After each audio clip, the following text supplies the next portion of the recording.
সিলেটের পেসার রুয়েল মিয়ার বল লং অফে ঠেলে দিয়ে শান্তর 2 রান। আর এরই মধ্য দিয়ে বিপিএল এ নিজের প্রথম সেঞ্চুরির দেখা পেয়ে গেলেন রাজশাহী ওয়ারিয়র্সের ক্যাপ্টেন নাজমুল হোসেন শান্ত। মাত্র 58 বল খেলে 3 অঙ্কের ম্যাজিক ফিগার ছুঁয়েছেন রাজশাহী ক্যাপ্টেন। সেঞ্চুরি করে বাতাসে লাফিয়ে উঠে সেলিব্রেশন করেছেন। এরপর সৃষ্টিকর্তার প্রতি কৃতজ্ঞতা জানাতে লুটিয়ে পড়েছেন সিজদায়। শান্ত এবং মুশফিকের 100 পেরোনো পার্টনারশিপে সহজ জয় পেয়েছে রাজশাহী ওয়ারিয়র্স। একেবারেই যাকে বলে captain leading from the front. Rajshahi ওয়ারিয়র্সের হয়ে যেন প্রাণ ভ্রমরা হয়ে উঠলেন দলটার ক্যাপ্টেন নাজমুল হোসেন শান্ত। সিলেটের 4 ছক্কার ফুলঝুরি ছড়িয়ে নিজের দলকে এনে দিলেন দুর্দান্ত একটা জয়। বাংলাদেশ জাতীয় দলের সাবেক ক্রিকেটার তামিম ইকবালের সাথে একটা মাস্টার ক্লাস। এরপরেই যেন বদলে গেছে শান্তর ব্যাটিংটাই। বিপিএল এর আগে তামিমের সাথে করা সেই ক্লাসে শান্ত শিখেছেন টি-20তে কিভাবে ব্যাটটা চালাতে হয়, আর তার এক্সিকিউশনটাও করলেন নিজের প্রথম ম্যাচেই। দারুণ সব ছক্কা চারে মার্কাটারি ব্যাটিংটা করে নিজের দলকে একটা দারুণ জয় এনে দিয়েছেন প্রথম ম্যাচেই। ব্যাট হাতে শান্তকে যোগ্য সঙ্গ দিয়েছেন অভিজ্ঞ মুশফিকুর রহিমও। 191 রান তাড়া করতে নেমে শান্ত এবং মুশফিক যেভাবে ব্যাটিংটা করেছেন তাতে মনে হচ্ছে সিলেটের এই উইকেটে 200 রান করলেও আরামসে এই জয়টা ছিনিয়ে নিত রাজশাহী।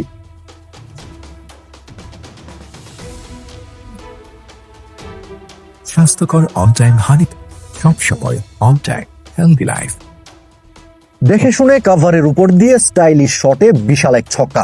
সেই সাথে সিলেট টাইটান্সের ব্যাটার পারভেজ হোসেন ইমন বিপিএল এর প্রথম ম্যাচে আদায় করে নিয়েছেন দারুণ একটা 50। মাত্র 29 বলে 3 4 এবং 4 ছক্কায় ঝড়ো 50 তুলে নিয়েছেন ইমন। একেবারেই যেন পয়সা উসুল করা পারফরমেন্স।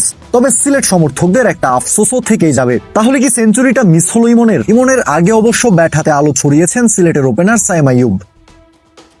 একেবারেই যেন পয়সা উসুল করা পারফরমেন্স। রাজশাহী ওয়ারিয়র্সের বিপক্ষে বিপিএল এর প্রথম ম্যাচ খেলতে নেমেই ব্যাট হাতে 4 ছক্কার বৃষ্টি ঝরালেন সিলেট টাইটান্সের ওপেনার সাইম আইয়ুব। সিলেটের ইনিংসের তৃতীয় ওভার বল করতে আসলেন পেসার তানজিম সাকিব। আর সাকিবের ওভারের প্রথম 2 বলেই বিশাল 2টা ছক্কার মার আসে সিলেটের পাকিস্তানি রিক্রুট সাইম আইয়ুবের ব্যাট থেকে। চতুর্থ ওভারে আবার আইয়ুব চড়াও হন স্পিনার এসএম মেহরাবের উপর। ওভারের চতুর্থ এবং পঞ্চম বলে আদায় করে নেন ব্যাক টু ব্যাক বাউন্ডারি। 14 বলেই 3 4 এবং 2 ছক্কায় পৌঁছে গিয়েছিলেন ব্যক্তিগত 28 রানে।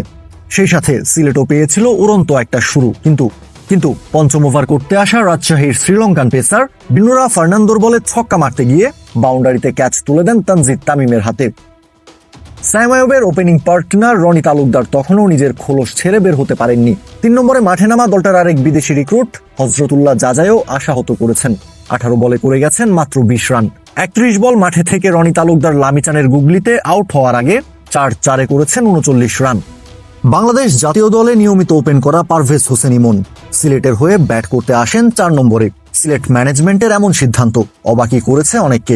ইমন কেন ওপেনিং এ না, এই আক্ষেপটা আরো বাড়ে যখন 13 ওভারে দলীয় 100 রান করা সিলেটের ব্যাটিং ইনিংসে প্রাণ ফেরান এই ইমনই। ইমনের 4 ছক্কার বৃষ্টিতে 16 ওভারেই সিলেট পৌঁছে যায় দলীয় 138 রানে। শেষ দিকে ব্যাট হাতে ইমনকে যোগ্য সঙ্গ দিয়েছেন দলটার আরেক ব্যাটার আফিফ হোসেন ধ্রুব।